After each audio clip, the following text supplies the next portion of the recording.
안녕하세요. 반갑습니다. 비트코인 뉴스 팡입니다. 2020년 8월 12일 비트코인 뉴스 전해드리도록 하겠습니다. 도움이 되신다면 좋아요, 구독, 댓글 달아주시면 감사하겠습니다. 오늘 첫 번째 소식, 그레이스케일 세계 최대 디지털 통화 자산 관리자인 그레이스케일 인베스트먼트에서 미국 전역에 TV 광고를 내보내기 시작했다라는 소식입니다.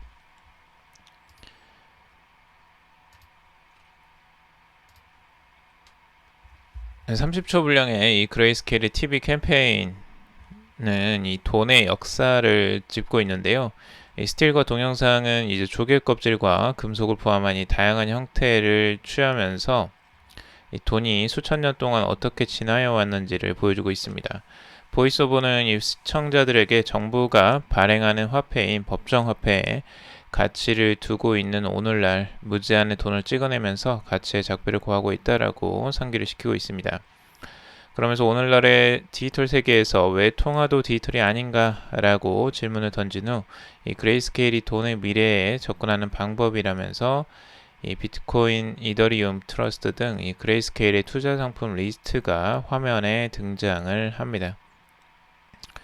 광고에 이제 신랄한 서사를 더욱 강화하기 위해서 전설적인 미국 이 펑크록 밴드 라몬즈의 대표곡인 이 블리츠 크리그 밥의 배경음악으로 이제 울려 퍼진다고 하는데요. 지금 이번 광고는 폭스나 CNBC, MSNBC, 폭스 비즈니스 등 미국 주요 TV 채널을 통해 미국 전역으로 송출될 예정이라고 합니다. 그래서 그레이스케일에서 지금 이제 이 암호화폐에 대한 홍보를 굉장히 대대적으로 하고 있는데 과연 얼마나 효과가 있을지는 잘 모르겠어요. 이 부분을 보고 과연 사람들이 혹해서 이 암호화폐에 더 관심을 갖게 될지 한번 지켜보도록 하고요. 이게 암호화폐 확산에 조금 더 일조를 할 수 있다면 좋겠습니다. 자, 그리고 해지 자산 금 비트코인이 큰 폭으로 하락했다라는 소식과 이 미 상장사가 BTC를 매수하는 긍정적인 이슈도 있다라는 내용의 기사입니다. 우선 비트코인과 다른 암호화폐 모두가 그 일시적으로 지금 하락세가 나왔습니다. 비트코인 같은 경우는 4% 정도가 하락을 했고요. 추가적으로 다른 알트코인들도 4%에서 6, 8% 정도까지 하락을 했습니다. 전체적인 하락세는 이 뉴욕 증시와도 또 연결성이 있는데요. 이 간밤에 뉴욕 증시도 코로나19 백신 기대와 양호한 경제지표 부양책 등에도 이 애플이나 아마존 기술주가 비교적 큰 폭의 후퇴한 여파가 발생을 했다라는 겁니다. 그래서 다우존스 30 산업평균 지수도 0.38% 내렸고요. 스탠더드 푸어스 500 지수도 0.8% 그리고 나스닥은 1.69% 하락을 하면서 장을 마감했습니다. 그리고 금 가격은 경기 불확실성이 줄어들면서 큰 폭으로 또 떨어지기도 했는데 12월 인도분 금은 전날보다 온수당 4.6% 급락한 1946.3달러에 거래를 마쳤습니다. 지난 4일 사상 처음으로 돌파한 온수당 2,000달러 고지를 5거래일 만에 내주고 1,900달러대로 후퇴를 했고요. 은 가격도 장중 한때 14% 내외 폭락을 했습니다. CNBC에 따르면 은은 이 금융위기 당시인 2008년 10월 이후 최악의 하루 낙폭을 경험했다라고 합니다. 그래서 지금까지 이제 시세가 계속 올랐던 그런 자산들이 지금 한 번에 모두 조정을 받고 있는 모습을 지금 보여주고 있고요. 그럼에도 불구하고 이제 비트코인은 긍정적인 뉴스들이 계속 쏟아지고 있습니다. 비트코인이 다소 이제 큰 폭의 조정세를 보였지만 긍정적인 이슈는 계속 있는데 이 암호화폐 전문 미디어 더 블록은 나스닥 상장사인 엔터프라이즈 분석 및 모바일 소프트웨어 기업 마이크로 스트래티지가 이 인플레이션 헤지와 수익률 극대화를 위해 상장사 처음으로 비트코인을 구입했다라는 소식이 있습니다. 이 소식은 잠시 후에 좀 자세히 전해드리도록 하고요. 그리고 이 일부 국가들의 비트코인 거래량이 급증하고 있다는 소식도 있습니다. P2P 비트코인 거래 플랫폼 팍스풀과 이 로컬 비트코인의 데이터를 인용해서 인도 BTC 이 P2P 거래량이 7월 1370만 달러로 역대 최고 수준을 기록했다고 합니다. 또 팍스풀의 최근 보고서에 따르면 러시아 암호화폐 P2P 거래량은 지난해 5월 대비 350% 증가를 했고 특히 올 4월과 5월에 각각 전월 대비 41%, 50% 증가한 것으로 나타났다고 합니다. 이 밖에 브라질, 아르헨티나, 터키 등 이 비트코인 거래가 급증하고 있는 것으로 지금 전해졌습니다. 기관 투자자들의 비트코인 투자도 지속적으로 늘고 있다고 하는데요. 이 암호화폐 투자펀드 그레이스케일은 트위터를 통해서 8월 10일 기준 총 운영 자산 규모가 58억 달러로 증가했다라고 밝히고 있습니다. 이 전날 대비해서 약 2억 달러가 추가적으로 또 는 겁니다. 그리고 암호화폐 애널리스트 겸 트레이더 윌리 우는 이 트위터를 통해서 현재 비트코인 공급량이 93.5%가 플러스 수익 상태다라고 하면서 메인 강세장이 시작됐다라고 말을 하고 있습니다.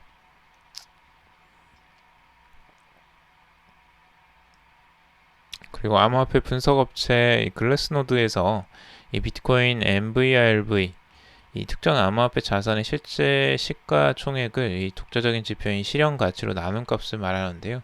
이 단기 수치가 불마켓 당시의 수준을 나타내고 있다라고 주장을 하고 있습니다.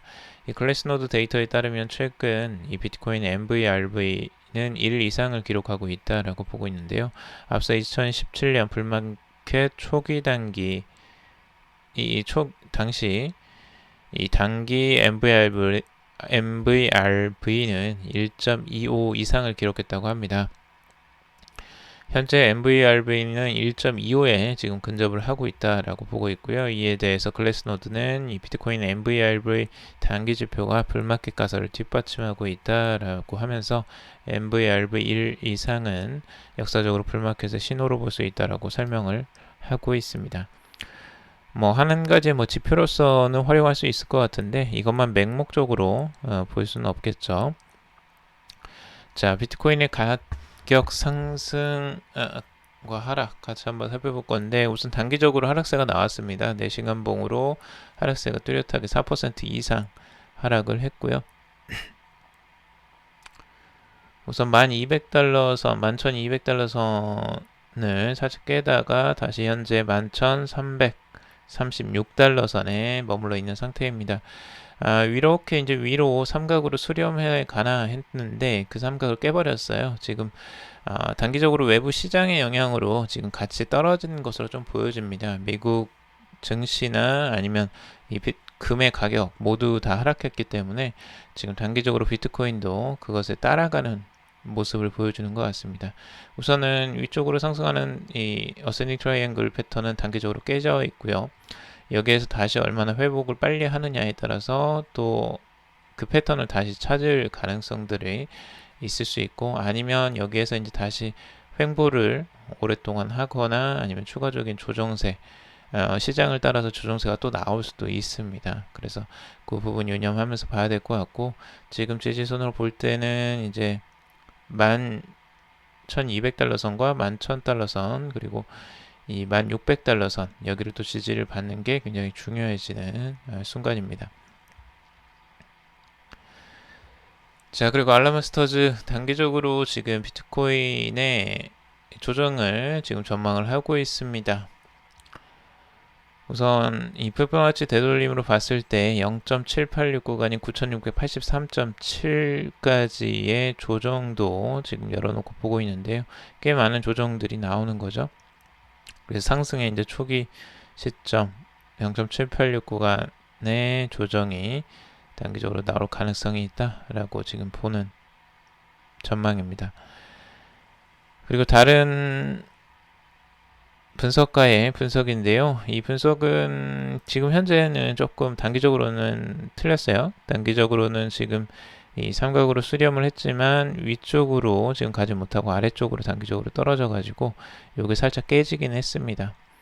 우선 보자면 이 13,800달러 선 이 전 고점 그 고점을 다시 한번 저항을 맞고 추가적으로 내려오는 모습을 기대를 했었는데요.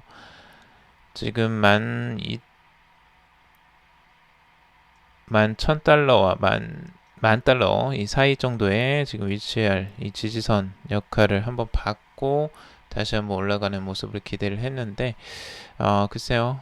이전에 먼저 여기를 한번 터치를 하고 갈 수 있을지 그걸 이제 한번 봐야 될 것 같고요.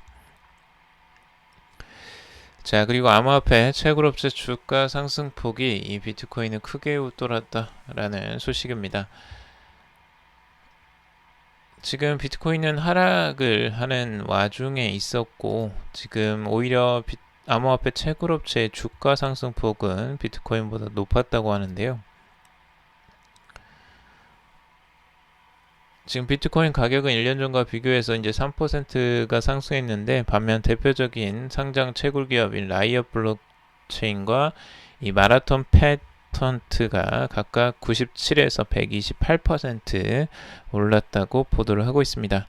두 회사 모두 지난 1분기 저조한 성적을 기록한 후에 4월 중순부터 반등하기 시작했는데 거래량도 뚜렷하게 증가를 했다고 합니다. 마라톤의 경우 전달 평균 거래량이 160만 달러에 불과했으나 지난 3일 상장한 이후에는 2억 2,500만 달러를 기록했다고 합니다. 라이언 거래량도 7월 내내 500만 달러를 하회했으나 8월 초 5억 8천만 달러까지 늘었다고 합니다. 이에 대해서 메사리 소속 애널리스트 라이언 와킨스는 이 채굴주의 성장은 암호화폐에 대한 관심을 반영한다라고 하면서 비트코인 등 암호화폐 가격이 상승하면 채굴주 역시 따라서 상승하게 된다라고 보고 있습니다. 채굴주의 강세는 향후 투자자들이 비트코인 가격에 낙관적인 전망을 하고 있음을 의미한다라고 설명을 하고 있고요. 전체적으로는 이 암호화폐 가격과 채굴 업체의 주가는 연결성이 있을 수밖에 없죠. 이제 그런 부분들을 참고적으로 좀 볼 필요가 있을 것 같고요. 과연 이 업체의 주가를 사는 게 주식을 사는 게 나을까 아니면 비트코인을 사는 게 나을까요? 여러분들도 한번 생각을 해보시길 바라겠습니다. 자, 그리고 코인원 암호화폐 클레이 매수 제한 해제 이 타 거래소와의 시세 차이 때문이다 라고 하고 있는데요. 지금 이 국내 암호화폐 거래소인 코인원이 카카오의 블록체인 계열 자회사 그라운드 X가 발행한 이 암호화폐 클레이 매수 제한을 해제했다고 합니다. 코인원은 11일 공지사항을 통해서 고객 불편사항을 해소하고 시장 상황을 제대로 반영하기 위해 기존 유지해온 클레이 매수 제한을 해제한다라고 밝혔습니다. 해제 시점은 이날 오후 3시 30분부터였는데 이 코인원은 수량 제한으로 인한 체결 지원과 주문 수량에 대한 불편으로 이 기존에 대한 한도를 일부 상향했으나 최근 클레이의 가격 상승으로 타 거래소와의 시세 차이가 발생하는 경우가 잦아졌다라고 설명을 하고 있습니다. 앞서 코인원은 빗썸, 업비트 등 국내 4대 암호화폐 가운데 최초로 클레이를 상장한 바가 있었고 다만 클레이 매수 수량을 한 계정당 6,000개로 제한을 했습니다. 클레이는 당시 275원으로 시작했다가 365원까지 상승했지만 이달 초 170원대까지 가격이 급락을 했습니다. 하지만 최근 또 다른 국내 대형 거래소 상장설이 돌면서 시세가 또 급등을 보이고 있다고 합니다. 계속 등락이 아주 크게 지금 오르내리고 있는데요. 굉장히 좀 투기적이죠. 지금 현재 시장으로 봐서는 굉장히 위험할 수 있으니까 이런 부분들 여러분들 투자하실 때 유의를 하시고 조심하시기 바라겠습니다. 초보자분들은 절대 이제 이런 부분은 손대지 않는 게 좋습니다. 너무 빨리 움직이는 코인들을 트레이딩 관점에서 짧게 뭔가 거래를 해보시려고 할 때에는 굉장히 위험성이 높으니까요. 그런 부분은 최대한 자제하시길 바라겠습니다. 자, 그리고 부자 아빠, 가난 아빠 저자는 이 비트코인 금과 은을 능가할 것으로 예측했다라는 소식입니다. 그 유명한 부자 아빠, 가난 아빠의 저자 로버트 기요사키가 자신의 트위터를 통해서 비트코인은 결국 금과 은을 능가할 것이다 라고 예측을 했다고 합니다. 8월 8일 자신의 트위터를 통해서 기금속 및 S&P 500과의 경쟁에서 비트코인에 대해 잠자는 투자의 선택이다라고 언급을 했습니다. 또한 금은 3%로 이 S&P 500에 비해서 35% 상승했지만 이 비트코인은 이런 상승 랠리의 그룹에서 가장 빠른 말이 될 가능성이 높다라고 주장을 했고요. 로버트 키요사키는 은을 가장 주목할 만한 투자로 지적했는데 이는 사상 최고가보다 30% 낮은 가격에 거래되고 있다라고 언급을 하고 있습니다. 그는 후속 트윗에서 금융저축인들은 현재 경제 상황에서 가장 큰 손실을 입었다고 전제하고 이런 원인 중 하나로 미국 연방준비은행의 마이너스 금리 추세를 꼽고 있습니다. 기요사키는 중산층 개인 투자자들이 가격을 높이기 위해 금과 은을 쌓았지만 이 부자만이 비트코인을 살 수 있을 것이다 라고 주장을 했습니다. 한편 연방준비은행의 화폐 인쇄 정책에 대한 비난의 목소리를 높여온 그가 이 중앙은행이 수조 달러를 인쇄하는 것을 감안할 때 비트코인은 잠재적으로 가격에 영향을 미칠 것으로 예상을 하고 있습니다. 그래서 로버트 키요사키는 계속 꾸준하게 이 비트코인, 금, 은을 지금 밀고 있네요. 자, 그리고 마이크로 스트래티지가 2억 5천만 달러 규모의 이 비트코인을 매입했다라는 소식입니다. 이 나스닥 상장된 소프트웨어 업체 마이크로 스트래티지가 이 인플레이션 해지와 수익 극대화를 위해서 2억 5천만 달러 상당의 비트코인을 매입한 것으로 밝혀졌는데요. 11일 보도자료를 통해서 21,454개의 비트코인을 구입했으며 수수료를 포함한 총 매입 비용은 2억 5천만 달러라고 발표를 했습니다. 비트코인 매입은 지난달 28일 2분기 실적 보고서에서 두 갈래 자본 배분 전략에 대한 것이라고 회사 측은 설명을 했는데요. 이 마이크로 스트래티지는 2분기 실적 발표를 통해서 2억 5천만 달러의 자사주를 매입하고 별도의 2억 5천만 달러를 금과 비트코인 등 대체 자산에 투자하겠다라는 계획을 공개한 바가 있습니다. 마이크로 스트래티지는 이 미국 버지니아주에 본사를 둔 비즈니스 정보 제공 업체로 기업 가치는 약 12억 달러로 평가가 되고 있습니다.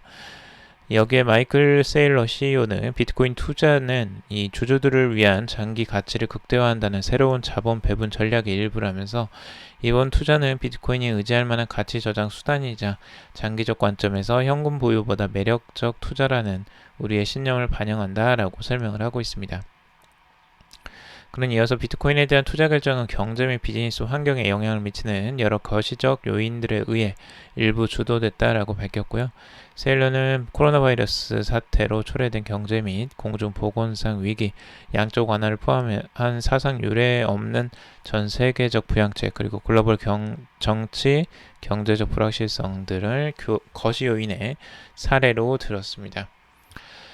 그래서 지금 이 금액만 봐서는 전체적으로 꽤 많은 투자가 이루어졌어요. 지금 현재 원래 이제 자신들이 2분기 실적 발표를 할 때 2억 5천만 달러를 자사주 매입하고 2억 5천만 달러를 금과 비트코인 등의 대체 자산을 투자하겠다라고 했는데 지금 비트코인을 구입한 것만 이 수수료 포함해서 비용이 2억 5천만 달러가 지금 들어간 거예요. 그러니까 지금 5억 달러 중에서 반절이 지금 비트코인의 매수에 들어갔다라고 이 보도에 따르면 알 수가 있는데요. 그만큼 비트코인 투자를 꽤 많이 한 것으로 지금 알 수가 있습니다.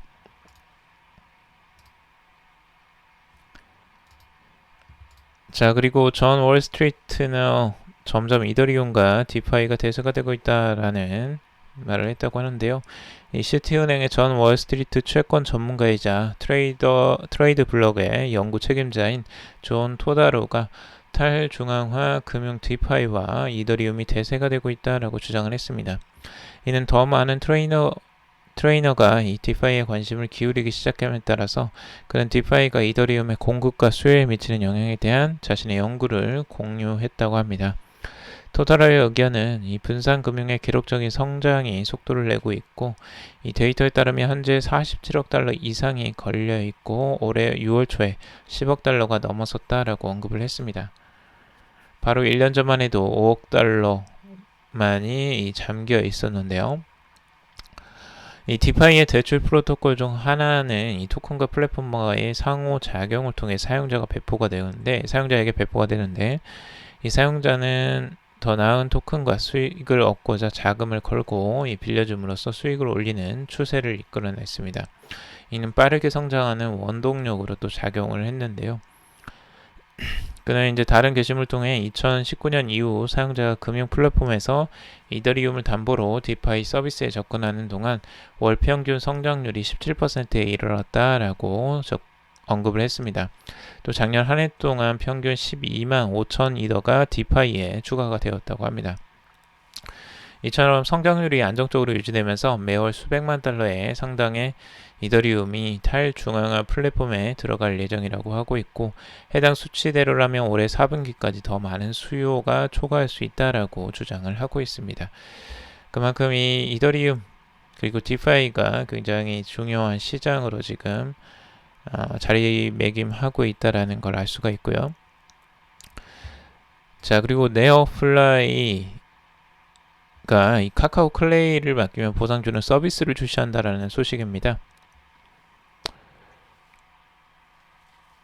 네오플라이에서 클레이 스테이킹 서비스를 출시한다고 하는데요. 이 클레이는 카카오 블록체인 자회사 크라운드 X가 개발한 암호화폐입니다. 이 네오플라이 관계자는 이번 달 말 클레이 스테이킹 서비스를 내놓을 계획이다 라고 밝혔습니다. 스테이킹은 보유한 암호화폐 유동성을 묶어둔 채 이 블록체인 네트워크 구동에 기여하고 이에 따른 보상을 받는 것을 의미를 합니다. 쉽게 말해서 보유한 클레이를 맡겨두면 위임 보상을 받을 수 있는 서비스인 거죠.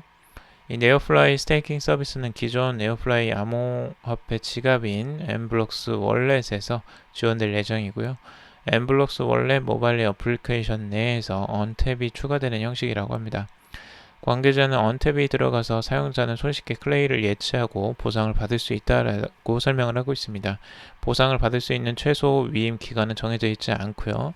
관계자는 탈중앙화 서비스이기에 네오플라이는 중간에서 트랜잭션이 제대로 이루어졌는지만 검증만 한다라고 하고 있습니다. 그는 구체적으로 이유는 아직 정해지지 않았고 스테이킹 보유량이 많아질수록 제공되는 이자가 줄어드는 형태다라고 덧붙이고 있습니다. 지금 네오플라이라는 이 업체는 네오위즈 홀딩스의 투자 계열사입니다. 이 코스모 체인이나 센티넬 프로토콜, 테라 등을 투자를 했었고요. 지난해 클레이튼 거버넌스 카운슬에도 참여를 했다고 합니다. 거버넌스 카운슬은 클레이튼의 기술, 사업에 대한 주요 의사결정을 담당하고 하비노드 운영을 맡는다라고 합니다. 자, 페이스북 결제 시장을 지금 공략하기 위해서 이 페이스북 파이낸셜을 출범한다라는 소식입니다. 페이스북 자체 스테이블코인 리브라 공동창업자 데이비드 마커스가 페이스북 파이낸셜 대표를 역임을 한다고 하는데요. 이 업워크 대표 출신 스테판 카스리엘이 결제 부분을 총괄을 한다고 합니다. 앞으로 카스리엘은 마커스에게 결제 관련 업무를 보고하게 되고요. 이 마커스는 페이스북 메신저에서 6년간 몸을 담으면서 리브라 프로젝트의 총괄 책임자가 됐고, 그는 페이스북 파이낸셜 대표 외에도 기존처럼 리브라 디지털 지갑 업체 노비 운영도 맡고 있습니다. 페이스북 파이낸셜은 이 모회사의 결제 수단이 페이스북 페이를 앞으로 모든 앱에 적용할 계획이고, 인도와 브라질에서 왓츠앱 결제 영역 확대를 위한 연구도 진행 중이라고 합니다. 페이스북 파이낸셜은 인스타그램, 왓츠앱 등을 통해서 광고 시장을 키우고 이용자가 자사 플랫폼에서 더 많은 시간을 보내도록 만드는 것이 최종 목표다라고 밝히고 있습니다.